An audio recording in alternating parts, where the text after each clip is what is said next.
والعاقبة للمتقين ولا عدوان إلا على الظالمين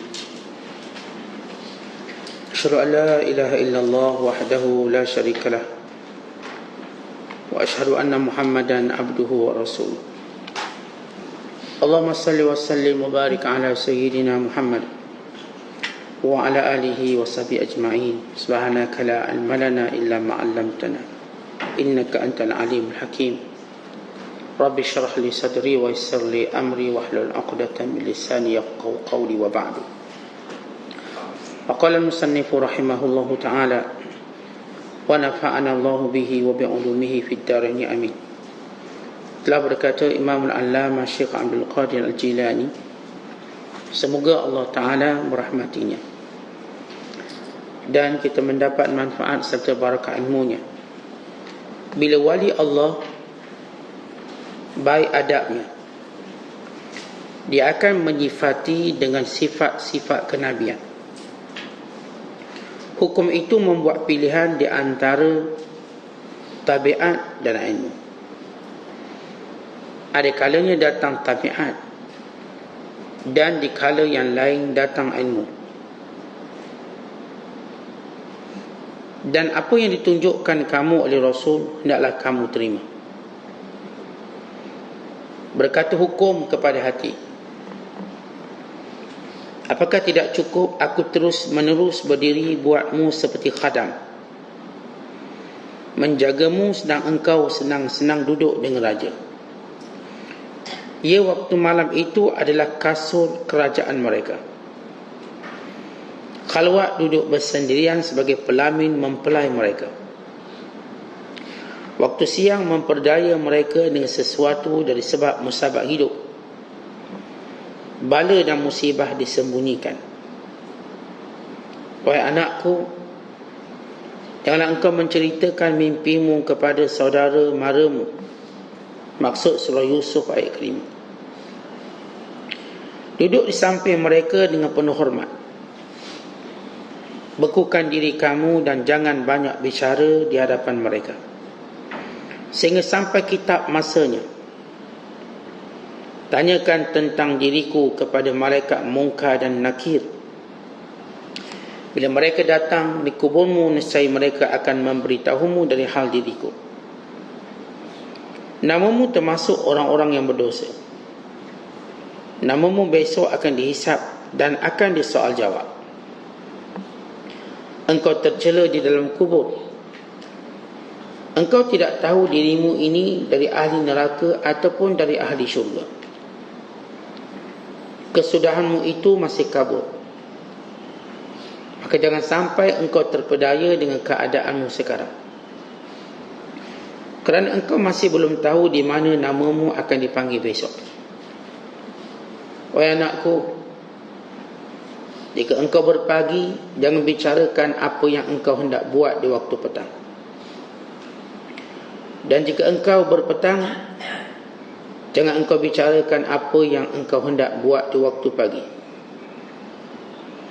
Hari semalam telah pergi membawa peristiwa yang menjadi saksi buat dirimu atau atas dirimu, dan besok pula masih belum tahu adakah engkau akan sampai kepadanya atau tidak,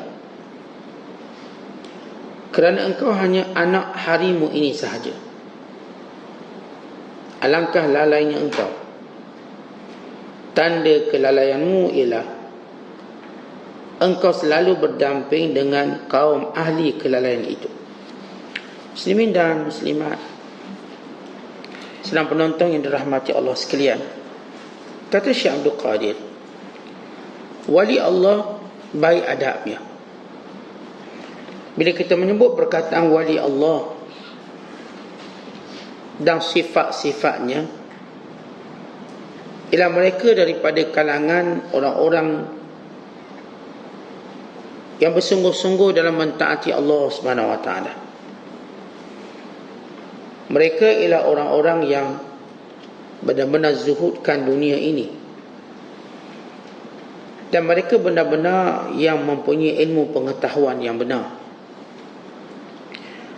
Maka wali Allah ini, kata Syekh Abdul Qadir, bila mana baik adabnya, yakni kehidupannya itu sudah berada dalam acuan yang sebenar, maka dia akan mengikuti segala sifat para Nabi alaihi wassalatu wassalam.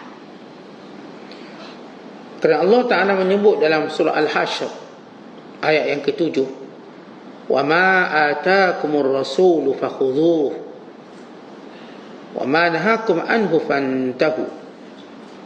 Apa sahaja yang datang kepadamu daripada Rasul itu, maka hendaklah kamu ambil.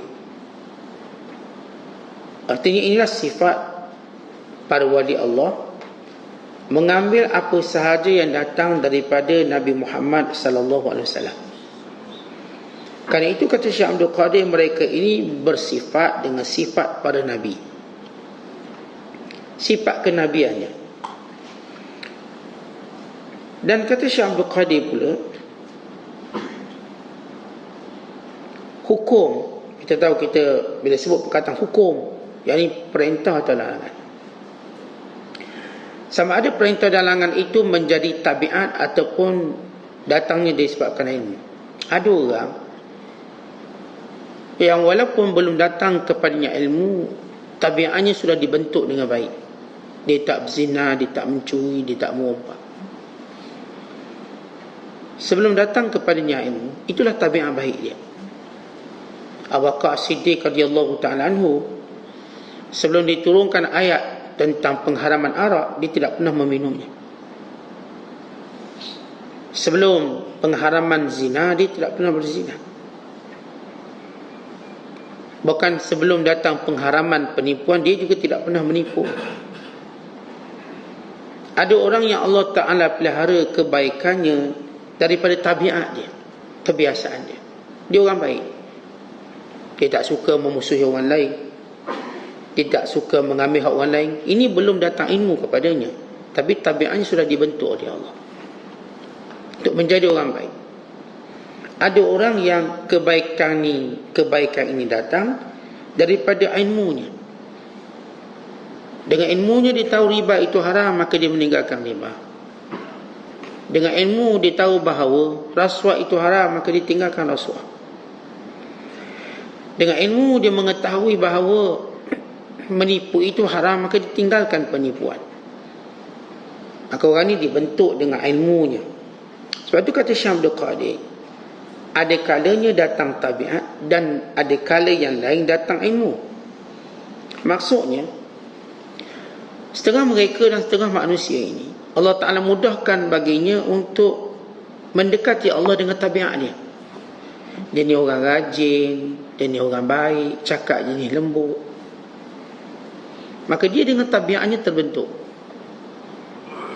Ada orang yang dia dibentuk dengan ilmu, walau mungkin dia agak kasar, walau mungkin dia agak sekian, tapi ilmu datang membentuk dia sedikit demi sedikit. Bayangkan bila seorang ini dibentuk dengan tabiat dan ilmu sekali. Maka seorang bila dibentuk dengan tabiat dan ilmu, maka dia akan menjadi penyeru kepada manusia untuk melakukan perkara yang baik. Dengan tabiat menjadi contoh, dan dengan ilmu menjadi penyeru dia, memanggil, berdakwah kepada orang lain. Nabi SAW tabiat baginda indah. Daripada awal Allah Ta'ala pelihara Rasulullah untuk tidak pernah menipu walau bergurau, untuk tidak pernah berbohong dan berjanji, untuk tidak pernah mengambil hak orang lain. Bahkan Rasulullah digelar Al-Amin, yang amat amanah. Semua ini berlaku sebelum diturunkan wahyu. Nabi SAW sudah meninggalkan maksiat sebelum pengharaman maksiat. Nabi tak pergi tempat orang nyanyi-nyanyi, orang berpesta. Rasulullah tak pergi. Allah lindungi Rasulullah. Rasulullah menyatakan berapa kali baginda cuba nak pergi, di tengah jalan Rasulullah mengantuk. Akhirnya baginda tertidur sehingga habis majlis tersebut. Allah pelihara. Rasulullah telah dibentuk dengan sifat-sifat yang baik sebelum turunnya wahyu. Maka datang wahyu membenarkan, memuji dengan watak baginda sallallahu alaihi wasallam. Baik, itu kesimpulan daripada apa yang kita sebut adab, apa yang kita sebut sebagai tabiat dan ilmu. tabiat yang baik, kebiasaan hidup yang baik. Umpamanya orang Arab jahiliah, dia ada tabiat baik, menghormati tetamu. Itu benda yang baik. Dan Rasulullah SAW memujinya. Ada beberapa akhlak orang jahiliah ni memang baik. Dibentuk dengan suasana masyarakat yang baik. Antaranya ialah mereka akan tolong orang yang dizalimi. Itu tabiat yang baik. Antaranya ialah mereka memuliakan tetamu. Antaranya ialah mereka tidak menganiaya orang berada di tanah haram, kerana kemuliaan mereka. Mereka tak tipu, bahkan mereka membantu orang-orang yang berada di tanah haram. Yang berbeza hari ini, tabiat itu hampir hilang. Yang pergi ke tanah haram menjadi mangsa penipuan dan mangsa kezaliman oleh orang-orang yang ingin mencari habuang dunia. Maka ini telah memalukan diri mereka sendiri, bahkan meletakkan diri mereka lebih rendah daripada golongan jahiliah. Jadi di tanah haram ini tempat orang buat baik. Hatta masyarakat jahiliah, mana mereka tahu ini jemaah haji atau umrah, mereka memuliakannya. Makan, minum, tempat tinggal. Mereka tidak berani untuk mengambil keuntungan yang melampau, dek ketakutan. Bahkan mereka suka infak. Mereka belanja makan, kerana ini tetamu Allah. Tapi saya kata hari ini mungkin berbeza. Yang berada di tanah haram menzalimi tetamu Allah itu sendiri, untuk menjadikan mereka berada di bawah kelompok yang lebih rendah daripada jahiliah. Baik, kembali apa yang disebut oleh Syekh Abdul Qadir. Syekh Abdul Qadir kata, ini wali Allah Subhanahu wa ta'ala, ini orang yang baik adab. Bila kita sebut perkataan baik adab, ia merujuk kepada 8 perkara. Yang pertama, adab pada wali ialah mentaati Allah dan Rasul tanpa sebarang tolak ansur. Maksudnya, kehidupan mereka ialah sibuk mentaati Allah dan Rasul. Mereka tak ada perkara yang lain lebih mendahului, mendepani daripada taat Allah dan Rasul. Sebagaimana disebut oleh Nabi sallallahu alaihi wasallam, an yakunallahu wa rasuluhu ahabba ilaihi mimma siwahuma. Dia menjadikan Allah dan Rasul prioriti dalam semua perkara. Maka ini adab pada wali. Taat Allah dulu, taat Rasul. Tidak akan berlaku ketaatan pada manusia dalam melakukan maksiat kepada Allah. Tidak mungkin berlaku. Walaupun mereka terpaksa mati untuk mentaati Allah dan Rasul. Walau mereka terpaksa hilang harta benda dan negara untuk mentaati Allah dan Rasul. Dan ini tidak ada kompromi. Ini sifat mereka. Dan ini sifat Nabi-Nabi. Bukan sifat Nabi kita Muhammad SAW. Taat Allah. Kata kita bila taat Allah jangan berhelah. Kita jangan ganti taat kita pada Allah dan Rasul dengan habuan dunia yang sementara. Ya Allah dan Rasul kata benda ni tak boleh, haram. Tak apalah, sikit tak apa, kita nak untung sikit. Jangan. Kalau benar iman kamu ada dalam dada kamu, maka kamu tidak akan menjadikan segala perkara itu mengatasi taat kamu pada Allah dan Rasul. Kata kita nak marah macam mana pun, kita letakkan Allah dan Rasul dulu dalam bab perintahnya. Kita mungkin rugi, mungkin zahirnya dengan mentaati Allah dan Rasul, mungkin rugi kerana tolak rasuah, kerana tolak untuk menipu, kerana tolak untuk mengambil hak orang lain, kerana tolak untuk pembahagian yang tidak adil dan faraid. Nampak macam rugi ni. Ni bab faraid ini saya boleh ambil lebih ni, bagi pula dengan budak kecil. Ni adik-adik kecil ke mana dia tahu bagi RM10 cukup. Kita duk fikir ni nak bagi pusaka. Atau adik perempuan kita separuh gila, bukan dia tahu kata. Kita ambil semua, salah. Tapi bila ingatkan taat Allah dan Rasul, walaupun nampak macam rugi, tidak pernah orang yang taat dan Allah taatkan Allah dan Rasul itu rugi. Tak pernah. Allah jadikan dunia ni sementara untuk menguji kita, apakah kita nampak itu segalanya. Bukankah kita faham satu hakikat kita bila masuk kubur, semua benda yang kita cuba cari ni tak akan bersama dengan kita. Yang kita cuba tipu orang dengan nak dapat duit banyak, tak masuk kubur dengan benda tu. Untuk dapat pangkat, dapat kuasa, tak akan boleh masuk kubur kuasa kita tu. Bahkan yang akan masuk kubur ialah amal soleh kita dan sebaliknya. Amal tak baik, itu yang akan ditanya. Baik, ini adab dan sifat mereka yang pertama. Yang kedua, kata ulama, begitu sebut wali Allah itu baik adabnya, yakni cinta dan benci mereka kerana Allah. Al-hubbu wal-bughdu fillah. Mereka kalau suka sesuatu kerana Allah, kalau tak suka pun kerana Allah. Inilah kaum yang baik adabnya. Tentang kita, ada waktu kita suka sesuatu, ada waktu kita tak suka. Tapi apa dia punya pencetus atau kayu ukurnya? Bila tuan-tuan sukakan sesuatu, bila tuan-tuan tak suka sesuatu? Bila dia dengar cakap saya suka, Ustaz. Tak dengar cakap saya, tak suka. Apakah itu satu piawaian yang betul? Kita bila suka sesuatu atau tak suka sesuatu, kita mesti ada piawaian kita. Apakah syahwat? Apakah kerana ada orang tertentu yang mempengaruhi kita suka atau tak suka? Atau apakah kerana dunia? Atau apakah kerana ilmu yang kita ada untuk kita tak suka sesuatu? Atau kebiasaan kita? Saya biasa-biasa, Ustaz, saya tak suka orang ni. Baik, orang yang namanya wali Allah yang baik adab, dia punya kayu ukur dia dan suka sesuatu atau tidak suka sesuatu ialah Allah. Allah dan Rasulnya. Baik, bila Allah Ta'ala suka, saya suka. Bila Allah tak suka, maka saya tak suka. Walaupun nafsu saya meronta-ronta nak, tapi ni Allah tak suka. Allah tak suka perkara yang keji, maka saya pun tak suka. Allah tak suka orang-orang yang membelakangi hukumnya, maka saya juga tak suka.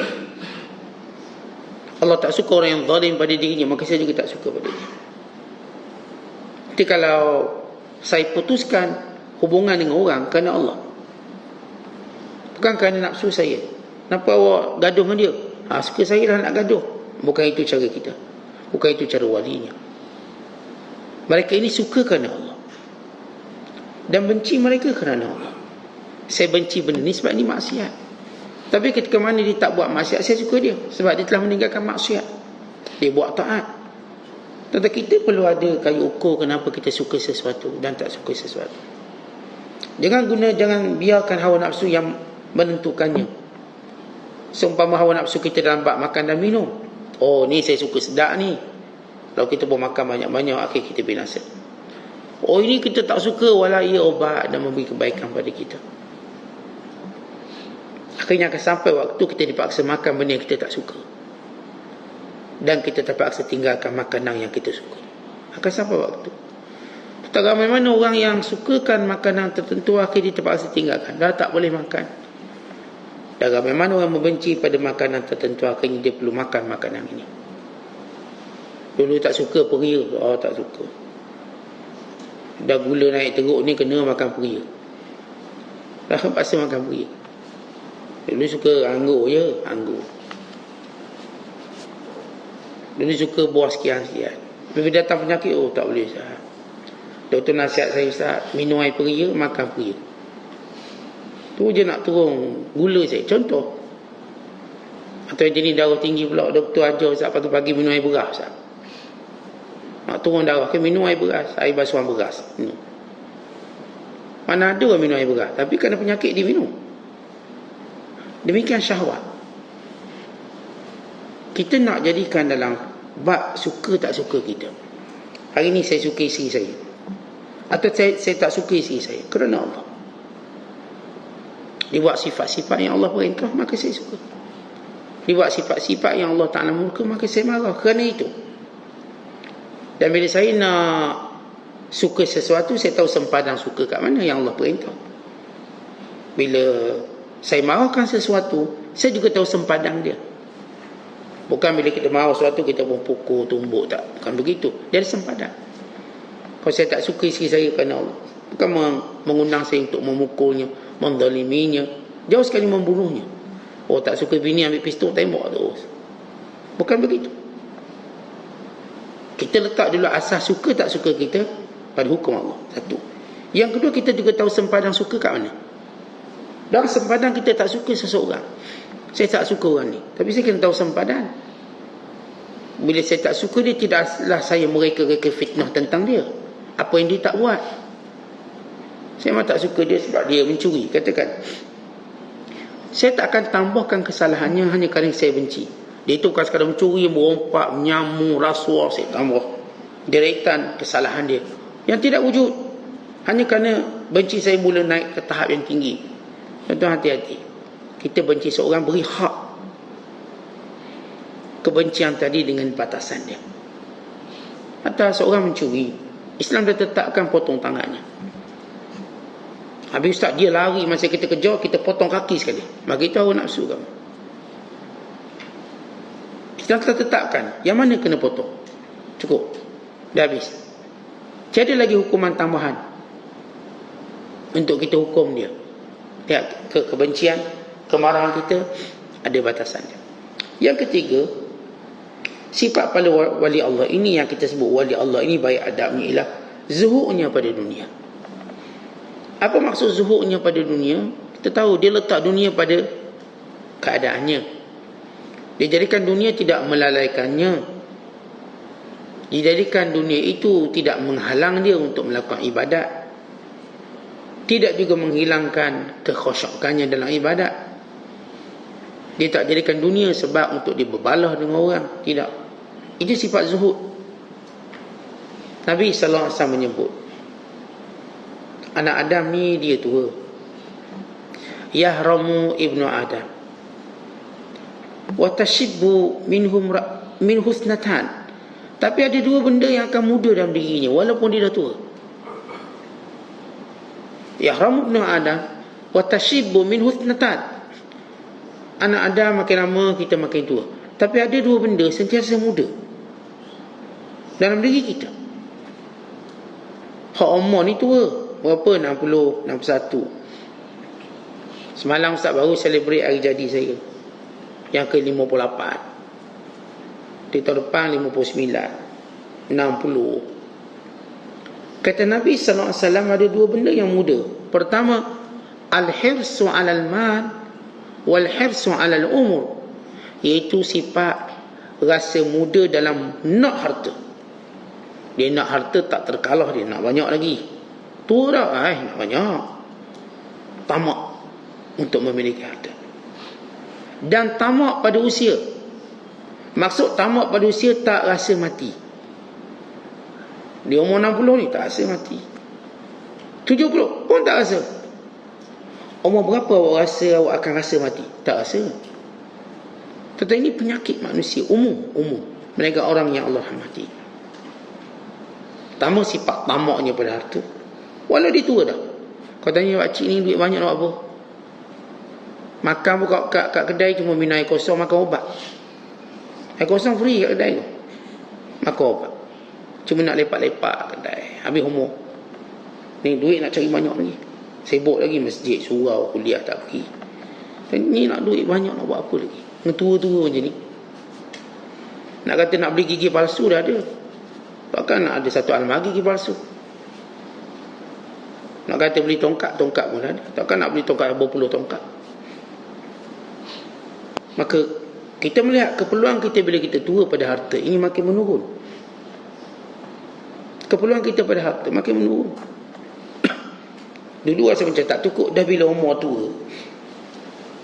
Tuan-tuan pun tanya, bila kita tua, berapa sen kita gunakan duit lagi untuk kita? Nak beli baju mahal-mahal bukan zaman dia dah. Nak bergaya kat mana? Tinggalkan pelekat gajah duduk. Baju Melayu. Tinggal pakaian tu je boleh pakai. Kat mana-mana pun kain pelekat. Sampai masa kadang-kadang kena pakai pampers pula. Sebab kencing tak tahan saat kita pakai pampers. Takut terkencing. Takut terberak. Tetapi bila kita tanya umur kita tua, banyak mana harta kita nak? Kita dapati kita tak banyak nak. Untuk diri kita lah tak banyak. Nak kata nak beli kereta, mata dah kelabu. Nak kata nak beli makanan banyak-banyak, tak selera. Order lah banyak-banyak, makannya sikit. Nak kata nak beli rumah besar, besar macam mana besar. Naik tangga pun mengah. Nak apa kita dengan rumah tu? Tak ada. Tapi keinginan nak harta tu tetap kuat. Tak minggu ni saya ada kursus nak jadi jutawan. Nak kursus lagi dia. Kursus jenazah dah patutnya. Dengan umur ni dia tetap punya keinginan menghimpunkan harta. Lepas tu dia tak minat kalau orang cerita bab kematian. Sebab sifat tamak pada dunianya masih kuat. Kita tuan-tuan, bila Allah Ta'ala nak muliakan kita, hatta kita pada usia muda pun suka dengar orang cakap bab mati. Biar kita insaf. Biar kita sempat taubat sebelum mati. Bukan biar sentiasa kita ingat mati sebagaimana kita ingat tentang hidup. Orang bila Allah Ta'ala rahmati dia, ada tajuk yang memang dia suka tajuk mati. Suka dia. Biasa insaf. Sama ada dia muda, apa tadi kalau dia dah tua. Oh, cerita bab mati Ustaz, saya nak dengar. Supaya saya dapat membentuk kesudahan yang baik. Supaya sentiasa ingat dan saya tak lalai cerita bab mati. Kata Umar bin Abdul Aziz, usianya 38-39. Ni usia orang muda yang baru dapat kuasa. Setiap malam panggil ulama kumpul kat istana dia untuk cerita bab mati je. Setiap malam. Kadang-kadang dia menangis, kadang-kadang dia pingsan. Tiap malam panggil lagi, cerita bab mati.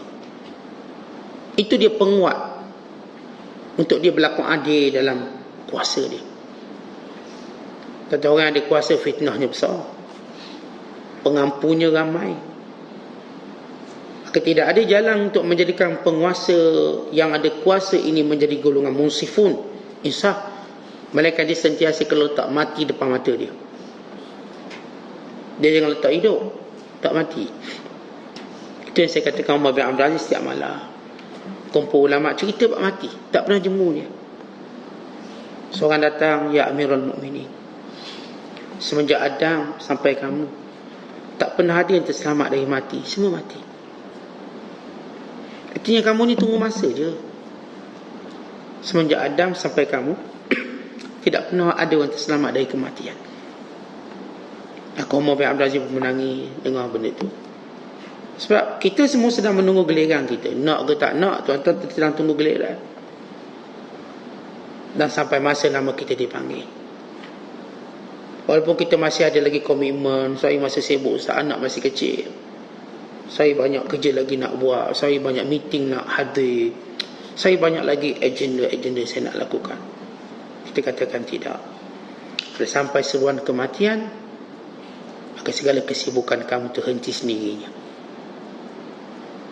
Kalau hari ini mungkin tak ada orang boleh hentikan kesibukan kamu dan kelalaian kamu, tetapi mati boleh menghentikan semuanya.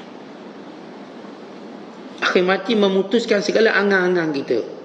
Kita ikut perancangannya minggu depan nak jumpa saudara, minggu tulaknya kita nak meeting itu dan ini, minggu akan datang kita pula ada annual dinner, sekian-sekian, maka datang mati, putuskan semua. Maka jadual itu terdelete automatik. Tidak ada kesibukan untuk kamu.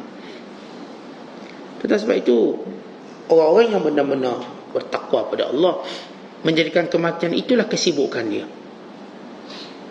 Mati je kesibukan saya. Itu yang saya fikirkan setiap hari. Untuk saya sentiasa melakukan kebaikan yang ada, untuk tidak melepaskan peluang untuk mentaati Allah, dan tidak pernah lalai daripada mengingatinya dan bertaubat padanya, dan sentiasa berfikir untuk kembali padanya. Yang kedua, kata Nabi SAW, tamak kita pada usia. Kita tetap, kita katakan tak rasa akan mati walaupun umur kita lewat. Maka ini penyakit. Sebab itu para wali mereka ada sifat zuhud pada dunia. Az-zuhdu fid dunia. Dia dah sebut dalam definisi zuhud dunia, bukan maksud tuan-tuan tidak berharta, tapi harta yang tidak melalaikan. Kalangan mereka yang zuhud mungkin bilioner, mungkin milioner, mungkin orang paling kaya, sebagaimana para sahabat ridwanullahi alaihim ajma'in. Tetapi harta itu tidak pernah menjadikan mereka ketinggalan. Even sah pertama. Jangan kata solat. Sah pertama pun mereka tak tertinggal. Ya, zuhudnya mereka. Tidak pernah menjadikan mereka tertinggal jihad bersama Rasulullah. Ini Abdul Rahman bin Auf, sekaya-kaya manusia di zamannya. Tidak pernah meninggalkan jihad bersama Rasulullah. Sehingga kakinya tempang ke sampul perangan. Dia tak rasa malu menjadi orang kaya yang tempang kan berjuang pada jalan Allah. Kalau zaman ni orangnya tempang jalannya sengit. Dia kena kesan perang. Tapi dia tak pernah rasa malu. Kan dilakukannya kerana Allah. Ini Uthman bin Affan. Orang yang punya kekayaan yang luar biasa. Namun dia tidak pernah meninggalkan qiyamul lail. Bahkan kata isterinya pernah satu malam dia khatamkan satu Al-Quran semuanya. Tentu inilah makna zuhud. Tidak mengurangkan kualiti ibadat dan tidak juga melalaikan daripada menghayati Allah. Tentu kita nak zuhud macam ni. Ya, dunia banyak tapi tak lalaikan kita. Takkanlah dengan sedikit dunia lalu terus melupakan kita pada Allah. Walau yang bagi dunia itu Allah. Dan yang keempat sifat mereka, kata ulama, bila kita sebut wali Allah, ini baik adabnya ialah mereka tidak melampau dalam ibadat. Apa maksud tidak melampau dalam ibadat? Ya, mereka banyak buat ibadat, tapi banyak bukan makna melampau. Al-ghulu fil ibadat artinya mereka tidak melakukan ibadat-ibadat yang tidak datang daripada Nabi SAW. Mereka tak buat perkara-perkara yang menyalahi sunnah Rasulullah atas nama ibadat. Ibadat dia mesti tandarish ala usul al-Islam. Mesti ibadat itu mengikut asas daripada Islam itu sendiri. Kadang-kadang kita memang nak buat ibadat banyak, lalu akhirnya melangkaui sempadan perintah Allah. Kita tengok kita dalam buat ibadat, dia ada satu panduan. Contoh, bila kita tak boleh sembahyang lepas asar, sembahyang sunat mutlak, ia waktu haram. Di situ kita tak kira saya nak sembahyang. Ada waktu larangan. Kita masuk bulan Sya'ban. Kata Nabi SAW, izan tasafa Sya'ban fala tasumu. Bila Sya'ban sudah pun melebihi pertengahan, ini masuk dalam 16 Sya'ban, maka jangan lagi berpuasa. Kita nak juga puasa, kita ada larangan, jangan puasa. Maka syarak menerangkan pada kita, siapa yang tak boleh puasa selepas 15 Sya'ban, itu mereka yang baru mula nak berpuasa sudah. Ada pun yang nak qada dan sebagai puasa wajib, maka itu tak dilarang. Teruskan, habiskan sebelum datang Ramadan. Saya tak puasa, ada lagi 4 hari, tak boleh tak puasa? Boleh. Puasa qada, puasa ganti, boleh. Tapi puasa baru kita nak start. Ada orang baru niat nak bernazar puasa, maka jangan. Nazar itu makruh. Saya nazar ni Ustaz, kalau nanti kalau saya interview ni dapat kerja, saya nak puasa. Padahal kita dah masuk 16 Sya'ban. Contoh, dia baru nak pasang nazar. Kalau dapat sekian saya nak, maka makruh nazar ni, jangan. Awak nazar puasa lepas tu. Ada pun yang dia dah nazar dulu, maka nak buat sekarang, maka boleh. Kita cerita baru bila selepas 16 Sya'ban atau 15 Sya'ban, baru nak buat benda-benda macam tu. Melainkan dia nak qada. Okey, qada jalankan. Sebab bila kita melambatkan qada sampailah tahun depan, ada denda dia kena bayar. Ada fidyah yang kena bayar. Ataupun orang tu memang biasa puasa Isnin Khamis biasa, maka dia tidak tertakluk pada larangan tersebut. Atau dia telah memulakan dari awal Sya'ban lagi, start awal saat saya puasa 1 Sya'ban nak habis 30 Sya'ban, maka itu tiada larangan bagi dia. Sebab ini juga berdasarkan hadis Nabi SAW. Yang larang, yang suruh ni Rasulullah SAW. Jadi yang tak boleh ni siapa? Yang baru nak start, baru nak mula, baru nak start puasa Khamis, minggu lepas tak puasa, ini nak start. Sebab nak training puasa, jangan. Artinya di situ kita tinggal lihat, tidak ghulu melampau dalam ibadat. Tetapi bila kita nak ibadat sampai abaikan tanggungjawab, maka itu ghulu. Artinya seorang yang nak qiyamul lail tak nak tidur-tidur, akhirnya subuh tersengguk-sengguk ngantuk, maka ini ghulu. Tak betul kamu ibadat macam tu. Sebab sepanjang qiyam mulai kamu sepanjang malam, tak boleh lawan solat subuh kamu. Kerana solat subuh dari kategori fardu yang tak boleh dilawan oleh ibadat sunat. Maka janganlah kita qiyam sampai subuh kita terjejas, tertidur dalam solat subuh sebab qiyam semalam. Itu tak betul. Itu namanya melampau. Sebab kita tak letak ibadat itu pada tempat sebetul. Atau seorang tak nama ibadat, dia abaikan nafkah anak bini dia. Yang penting ibadat Ustaz nak i'tikaf ni. Habis siapa kerja cari duit untuk isteri, anak isteri? Tak apa Ustaz, ini urusan Allah. Betul. Allah yang menyuruh kamu ini ibadat. Allah ini suruh kamu cari rezeki. Tuhan yang sama, bukan berbeza. Perintah yang sama. Maka tak adalah kita tuan-tuan sampai mengabaikan hak. Bila ini Abu Dhar Al-Ghifar dikunjungi oleh saudara seukhwahnya Salman Al-Farisi.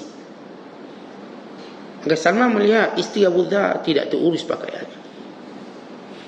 Lalu dia tanya, kenapa ni pakai macam gini? Lalu dia kata kerana Abu Dhar tidak berhajat apa-apa.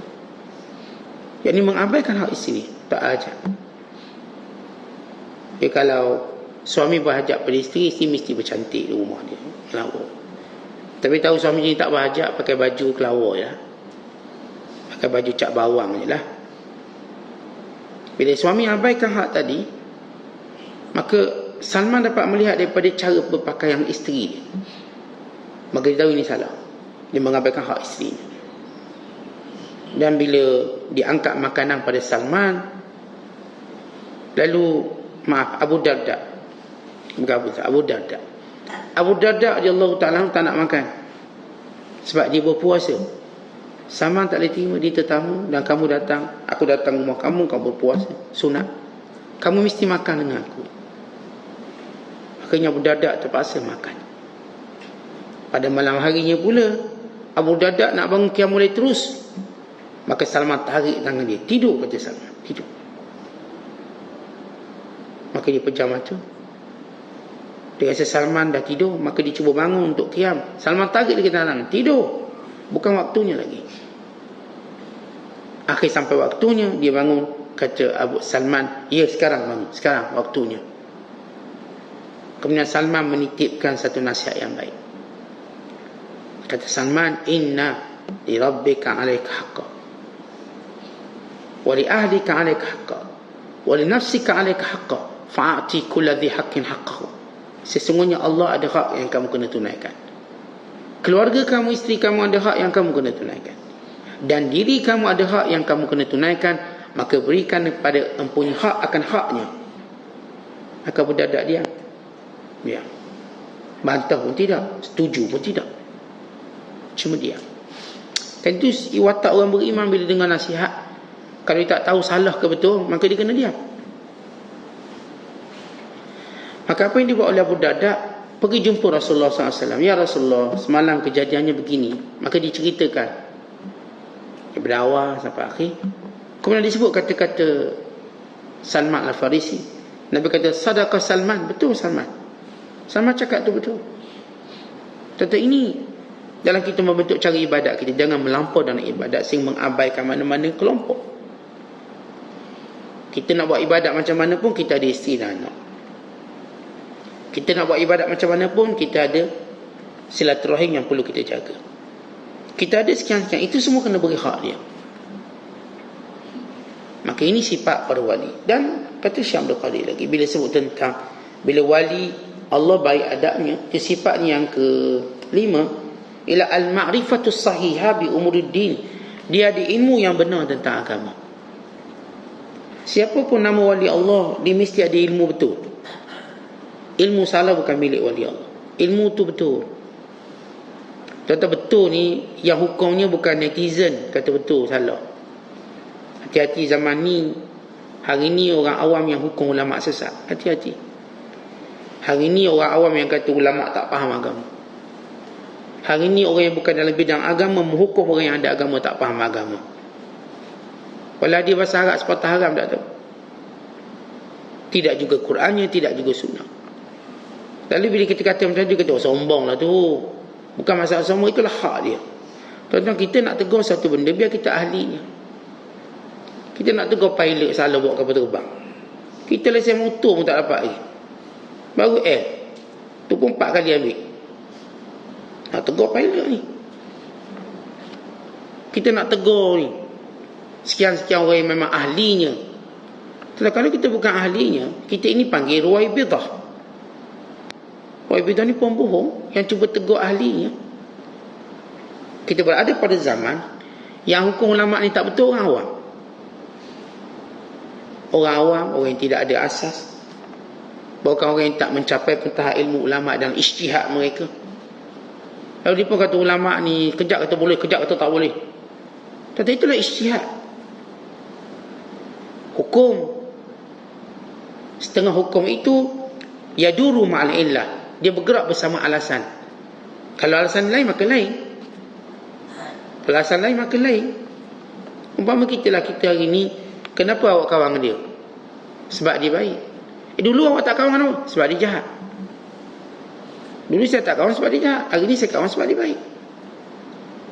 Dulu saya kawan dengan dia sebab dia tak anti-Islam, hari ni dia anti-Islam, maka saya tak kawan dengan dia.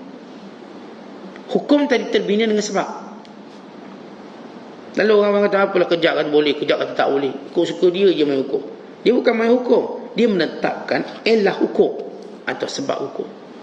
Sebab itu kita hari ini, saya katakan, jangan kita terpedaya dengan orang awam yang menghukum ulama. Melainkan ulama menegur ulama. Ya, itu ahlinya. Sebab itu kita orang awam jangan masuk campur benda itu, bahaya. Kerosakan yang kita bimbang, kita dah sebut ulama ni daging mereka beracun. Maksud daging beracun untuk menunjukkan akibat buruk kepada orang yang menghina para ulama. Jadi mereka Allah, kalau tuan-tuan boleh terima, tak boleh hina sultan. Siapa yang sebut tak boleh hina sultan? Ya undang-undang. Ya, tuan-tuan terima. Baik, siapa yang kita tak boleh hina ulama? Undang-undang. Tapi undang-undang dari Allah. Sehingga Nabi kata apa? Allah Ta'ala berfirman dalam hadis qudsi, man adali waliyan faqad azantuhu bil haq. Siapa yang memusuhi waliku, aku isyarkan perang padanya. Di sini kita tak terikut dengan cara orang awam. Baik, para ulama, para wali Allah sebenarnya dia ada ilmu yang benar tentang urusan agama. Dia ada ilmu benar. Setiap hukum yang dikeluarkan berdasarkan kepada nas, bukan hawa nafsu. Walaupun orang awam duk faham kejap boleh, kejap tak boleh, tak, mereka ada nas, ada sebab. Maka tanya mereka, fas'alu ahla dzikr in kuntum la ta'lamun. Tanya orang berilmu kalau kamu tak tahu. Jangan menghukumkan berilmu, tanya dia. Sebab kita orang awam pada makam bertanya. Nak tanya kenapa ustaz dulu kata boleh, sekarang kata tak boleh pula. Kenapa? Dengan penjelasannya. Itu hukum. Kemudian para wali Allah ini sifat atau disebut wali Allah ni baik adabnya pada perkara yang keenam kata ulama, iaitu memperbanyakkan ibadat sunat. Mereka ini golongan yang banyak buat ibadat sunat. Ini disebut dalam hadis Nabi SAW. Wa ma yazalu abdi yataqarrabu ilayya bin nawafil hatta uhibbahu. Hamba-ku yang sebenar, dia terus menyibukkan dirinya melakukan ibadat sunat sehingga aku suka dia. Tentang ibadat wajib kita buat supaya Allah tak murka. Ibadat sunat kita buat supaya Allah suka. Itu kaedah. Ibadat wajib tuan-tuan buat sebab apa? Supaya Allah tak murka. Dan ibadat sunat tuan-tuan buat sebab apa? Supaya Allah suka. Tuan-tuan, kita ada anak. Anak kita ataupun kita ada pekerja lah sebagai contoh. Pekerja kita dia kena buat benda yang menjadi kewajipan, tugas dia. Itu kita maklum dan dia pun maklum. Kalau dia tak buat, kita marah. Kena datang awal, kena balik pada waktunya. Itu maklum duty tu. Tak ada orang pertikaian tentang tugas. Ni kena buat. Kalau dia layan orang, dia kena layan orang. Dia buat benda yang disuruh supaya dia tak dimurkai. Tapi kalau pekerja kita pula dia buat benda yang sunat, patut datang sebelum pukul 8, dia datang sebelum pukul 6. Patut balik pukul 5 petang, dia balik pukul 8 malam. Dia cuma buat benda yang sunat, kita suka dia. Patut dia layan 2 customer, dia layan ni. Semua customer dia layan. Customer kedai sebelah pun dia layan ni. Dia punya baik. Dia buat benda yang sunat, yang bukan kita tak anggap tugas dia. Bukan dia mungkin tolong ni, hantar barang rumah kita pula, hantar makanan rumah kita. Itu bukan kerja dia. tapi dia buat, maka dia disukai. Tuan-tuan tengoklah kalau orang tu ada pekerja, kalau pekerja tu buat lebih pada kehendak yang tertulis dalam ruang lingkup kerja, mesti dia sayang. Bos dia mesti sayang, ni lain Ustaz, ni pekerja lain. Sebab dia buat lebih pada apa yang saya tuntut dia buat. Tuan-tuan, di dalam peraturan Allah, kita buat benda wajib supaya Allah tak murka kita, dan kita buat benda sunat supaya Allah suka kita. Maka siapa yang nak suruh Allah suka, perbanyakkan benda sunat, perbanyakkan baca Quran sampai Allah suka kita. Dia baca Quran tidak wajib, melainkan pada baca Al-Fatihah. Perbanyakkan zikir supaya Allah suka kita. Perbanyakkan sedekah. Sedekah tak wajib, sepakat ulama. Yang wajibnya zakat. Perbanyakkan sedekah supaya Allah suka kita. Perbanyakkan semua benda-benda yang namanya benda-benda yang sunat ini, supaya kita sentiasa mendapat apa yang Allah suka. Kita isteri sebagai contoh, kita tahu tanggungjawab isteri. Keluar masuk rumah mesti izin suami. Tak boleh masukkan orang yang tak disukai oleh suami. Baru tidak menolak bila suami punya kehendak. Tidak mengangkat suara atas suami. Diam ketika mana suami kata diam. Itu tanggungjawab asas yang semua isteri tahu. Tidak boleh mengumpat suami. Tidak boleh menggunakan harta suami pada perkara yang suami tak suka. Sebab Allah sebut dalam Quran, wal hafizatu lil ghaibi bima hafizallah. Dan wanita yang beriman tadi menjaga harta dan marah suami ketika suami mereka tiada. Ini tanggungjawab asas dalam, dan setengah ulama memasukkan tanggungjawab dalam rumah tangga, seperti makan, masak, seperti siang-siang persiapan. Dan pendapat ini ialah pendapat yang juga merujuk kepada uruf itu sendiri. Tiba-tiba isteri buat lebih pada tu. Dia tahu tugas dia sebagai isteri dan dia buat lebih pada tu lagi, maka pasti dia menjadi isteri paling disayang. Maka dia tak boleh marah kalau suami kata tak sayang dia dan kadang dia mengabaikan tanggungjawab dia. Suami juga begitu. Suami dia tahu apa tanggungjawab asal dia, beri nafkah wajib. Nafkah zahirnya, nafkah batinnya wajib dia bagi. Dia tahu bila dia kena bagi. Apakah tempoh terpanjang untuk dia menangguhkan. Dia ada tempoh terpanjang untuk menangguhkan. Misalnya dalam bab nafkah batin sebagai contoh, tempoh terpanjang berapa lama? Tidak boleh melebihi 4 bulan. Setengah mengatakan 6 bulan. Itu tempoh terpanjang. Merujuk kepada tempoh ilak. Ilak satu tempoh di mana suami tidak mau menyetubuhi isterinya melebihi 4 bulan. Maka dipanggil ilak. Dan bila suami bersumpah tidak mau menyetubuhi isterinya sebagai contoh, dan melebihi 4 bulan, maka isteri boleh menuntut cerai. Dia tahu tempoh. Baik, dia tahu tentang nafkah zahir. Yang nafkah zahir ialah harian, makan minum dia harian.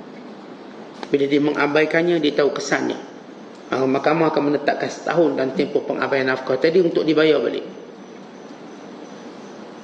Dan demikian juga dia tahu tanggungjawab dia tentang menjaga keselamatan isteri. Kalau isteri tak selamat berada dalam jagaannya, maka si isteri boleh minta cerai. Sebab dia tak selamat. Sentiasa dipukul dan itu dan ini.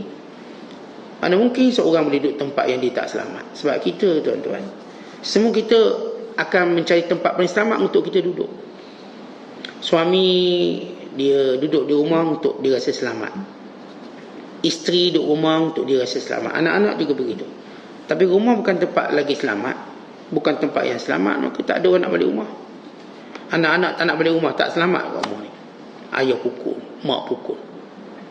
Isteri pun tak nak balik rumah kerana suami sentiasa pukul dia. Atau suami pun tak nak balik rumah kerana isteri juga sentiasa pukul dia, sentiasa marah dia. Dia pun tak nak balik rumah. Maka ini perkara dasar. Tapi kalau si suami atau si isteri atau si anak mendatangi lebih pada tu, dia akan disayangi. Sebab tu tuan-tuan, kalau kita cuma buat benda wajib, maka jangan minta dia untuk disayangi, belum layak. Tapi kalau dah lebih buat benda tu, ya, kita berada dalam list orang yang akan disayangi. Kalau seorang buat perkara sunat dengan banyak, maka dia masuk dalam senarai orang-orang yang akan disayangi oleh Allah. Maka ini wali Allah. Kemudian yang ketujuh, kata ulama, al-ihtikam di syari'illah. Dia sentiasa berhukum dengan syariat Allah. Dia sentiasa hukum pada syariat Allah, walaupun tidak menguntungkan dia, tapi ini syariat Allah.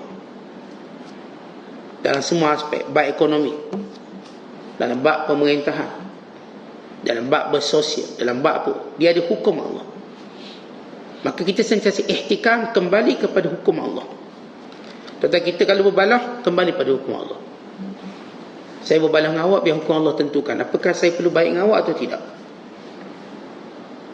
Saya bergaduh misalnya, macam mana kita nak selesaikan pergaduhan? Kita kembali pada hukum Allah. Apakah pergaduhan saya ini wajar untuk berterusan dalam tempoh yang panjang, atau perlu dihentikan sekarang? Apakah pergaduhan saya sekarang ini, perbalang saya sekarang ini, wajar untuk berhenti pada noktahnya, atau dikembalikan hak yang mungkin saya ambil atau sebagainya? Maka ini ihtikam di syariah. Kita bila ambil harta orang, kita pun nak tahu apa pandangan syarak terhadap hukum harta yang kita dah ambil. Kembalikan atau bagaimana? Kita nak kembalikan tapi kita tak mampu, apakah boleh minta halal? Atau waris akan membayar? Maka ini ihtikam, kembali berhukum dengan hukum Allah. Dan akhir sekali yang ke-8, ialah orang yang berakhlak baik. Wali Allah bila baik adabnya, yakni baik akhlaknya. Akhlak apa yang menjadi dasar kepada para wali Allah? Yang pertama, selamat daripada penyakit hati. Ini akhlak. Hasad, dengki tak ada dalam hati mereka. Tak ada benda kita nak hasad pada orang, nak dengki orang. Itu tidak menjadi sifat yang baik. Kalau yang namanya ulama masih hasad dengki pada orang lain, maka ini belum sempurna keilmuannya, tidak juga kewaliannya. Kepada wali dia ada sifat, dia tiada hasad. Tentu dia tegur orang, dia nasihat, bukan kerana hasad, kerana perintah Allah. Jangan ni asyik tegur ni macam hasad je. Tentang hasad ini empunya dia tahu, tapi kita tidak salah meletakkan tempat dia. Tapi mereka yang baik akhlak ini, siapapun bila kita tengok orang baik akhlak, dia tiada hasad dengki dia. Yang kedua, akhlak atas nama akhlak, pemurah. Al-karam wal-jud, amat pemurah. Sebab dia tak sayang harta, murah. Dan yang ketiga, kata mereka, kata ulama, ialah adil dan hikmah dalam makna akhlak. Akhlak yang perlu adil lah sifat adil dan hikmah, bijaksana. Dan bila kita semua nak adil, tapi kadang-kadang adil itu diterjemahkan dengan cara kasar, maka kita tak rasa nilai adil itu. Adil perlu dihadirkan dengan hikmah, kebijaksanaan. Kerana kalau adil itu berlaku dalam keadaan yang keras, Tok Hakim dia kata nak adil, tapi dia punya keras, dia ketuk meja tu terbelah dua meja, tak nama adil. Tak, cara persembahan adil itu perlu dengan hikmah. Jangan sampai orang beradil di hadapan kamu takut nak sebut kebenaran, kononnya kamu adil, tapi keadilan tadi terlalu keras. Tentang apa pun kita, segala benda-benda baik, tapi cara deliver kita delivery itu tak betul, maka tetap orang nampak tak sempurna. Ilmu, walaupun betul ilmu, tapi cara penyampaian tidak berhikmah, maka dia akan jadi masalah, bermasalah besar. Maka antara akhlak mereka ialah adil dan hikmah. Maksud adil, dan dia tahu bagaimana nak letakkan keadilan itu dengan cara betul. Sebahagian keadilan itu tidak boleh terlalu berterusan ataupun terlalu keras, perlu berperingkat. Berperingkat. Ini Umar bin Abdul Aziz bila dia naik, kata anaknya, wahai ayahku, ni semua orang yang buat jahat ni kita tangkap semua. Kata Umar, jangan, bukan begitu caranya. Bukan begitu kita menterjemahkan kemarahan kita. Untuk waktu ini terus buat benda, tak, dia ada waktu. Tunggu waktu. Dia berperingkat. Dia peringkat sehingga orang nampak tugas utama kita untuk memberikan keadilan, bukan untuk mencari salah orang. Ni satu hari semua nak sumbat dan menjaga semua. Orang tak nampak dia, walaupun dia kata ini keadilan, bukan. Orang nampak dia kerakusan. Maka tenang peringkat dia, supaya tak menimbulkan fitnah. Dan di antara akhlaknya lagi, yang akhlak para ulama, ialah takdir qimatil waqt. Dia tahu nilai waktu. Kata dia tahu nilai waktu. Ini akhlak. Orang yang waktu tak ada nilai, suka-suka dia nak habiskan waktunya, ini orang tak ada akhlak. Orang ada akhlak tak ni, waktu ni membaca, waktu ni menuntut ilmu, waktu ni. Itu akhlak sebenarnya. Orang yang baik akhlaknya, baik penjagaan waktunya. Dan akhir sekali ialah al-hifz al-fadail. Semua benda yang ada kelebihan disuka. Benda-benda ada kelebihan, maksud kelebihan ni tuan-tuan, ialah ada kebaikan dalamnya. Orang yang berakhlak baik, dia takkan terlepaskan kebaikan yang dia ada, kebaikan yang dijumpa. Nampak ada kebaikan, hatta beri makan pada kucing, nampak ada kebaikan dia bagi. Nampak dalam kebaikan itu beri makan pada anjing, dia bagi. Kenapa? Dia nampak ruang-ruang yang dia boleh buat baik, dia akan buat baik. Tengok ni kucing tercedera, tolong selamatkan. Itu al-hifz al-fadail. Dia tak akan biarkan orang lain dulu buat. Baik, ini yang disebut oleh ulama ialah bila wali Allah baik adab. Maka perkataan baik adabnya ini terkandung pada 8 perkara yang kita sebutkan tadi. Kemudian bila Syekh Abdul Qadir kata, para wali akan ikut sifat Nabi. Dan bila kita menyatakan hukum yang berlaku dalam kehidupan, sebahagian daripada tabiat, sebahagian daripada ilmu. Maka para wali Allah ini Allah jaga mereka dengan tabiat dan ilmu sekali. Setengah kita kebaikan ini kerana cetusan ilmu semata-mata. Tapi tabiat kita masih bergeluk mencari nilai kemuliaan tadi. Tuan-tuan tahu kelebihan majlis ilmu? Tahu Ustaz. Tapi kita masih bergeluk, ada tak ada, bergeluk. Tanya syarah 14 muka surat. Tapi tabiatnya belum terbentuk. Dan ada orang saya katakan tabiatnya dah terbentuk, walau tak tahu kelebihannya. Tapi dah terbentuk. Dia dah tolong orang, walau tak tahu apa kelebihan tolong orang. Dia cuma dah terbentuk, saya suka beri makan ke orang. Saya suka tengok orang susah untuk saya bantu. Tabiat dia. Sehingga orang beritahu, awak tahu tak, amalan awak ni lebih baik daripada iktikaf masjid Nabi selama sebulan. Rasulullah SAW sebut benda tu. Dia mula rasa berbunga hati, tak tahu saya kebaikan sebesar itu. Tapi saya buat baik ni kerana tabiat saya.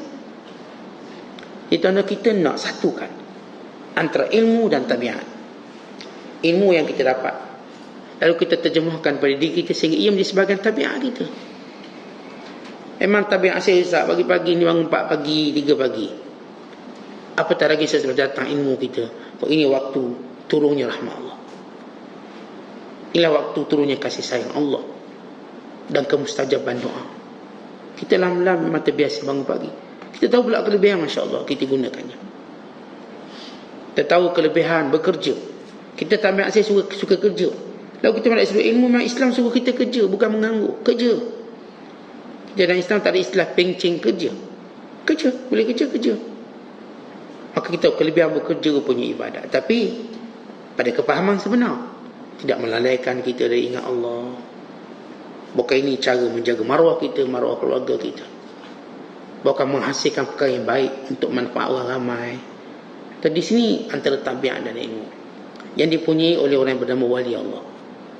Wali Allah ada akhlak dia, dia ada adab dia, dan bagaimana mereka menjadikan hukum tadi terbentuk daripada adab dan ilmu. Dan kita, macam saya kata, kita mungkin sebahagian hukum tadi terbentuk hanya kerana ilmu, tapi belum lagi tabiat kita. Dan sebahagiannya menjadi tabiat kita, tapi belum tahu hukumnya ataupun ilmunya. Maka kita nak gabungkan dua ini, antara tabiat dan ilmu. Wallahu mustawab. Assalamualaikum.